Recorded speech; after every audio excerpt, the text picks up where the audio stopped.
Team, so last week, Eric did an amazing job walking us through building rapport and maintaining it during our time with prospects. But this week's question I want to talk about is how do we maintain that and what do we do when they leave our office and we have to follow up? 1, 2, 3, let's go.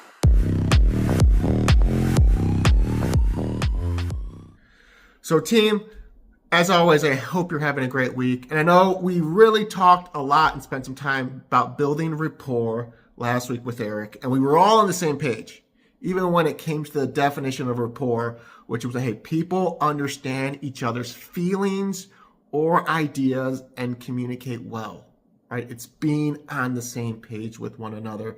And we do so through communication and having great conversations and asking some great questions with our prospects when they're in front of us. But are we truly continuing to build rapport and maintain it once they walk through out our doors and now we have some follow-up? Now, we're not saying that follow-up via email or text message is a bad thing and we don't want to do it and it can't move a sale forward. But just think about when we tell ourselves that, hey, we're all about building rapport and really understanding how our prospects are feeling.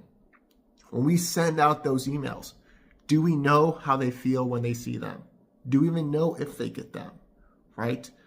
So if we're all truly about building rapport, the best way to continue and maintain that is by scheduling either some virtual follow-ups if they can't come in your door, obviously getting those one-on-ones, those be-back appointments, but at the same time having the conversations so we can understand how our prospects feel when we deliver the messaging, right? So again, not saying text messages and emails don't have their place. They certainly do, and they certainly help move the sale forward at times.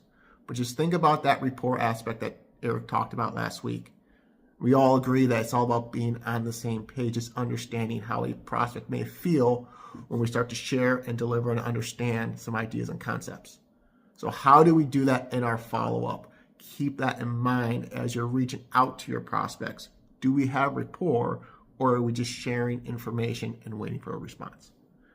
So for more information or more clarity, feel free to reach out. Here to support you guys. Have a great rest of the week. You got 1, 2.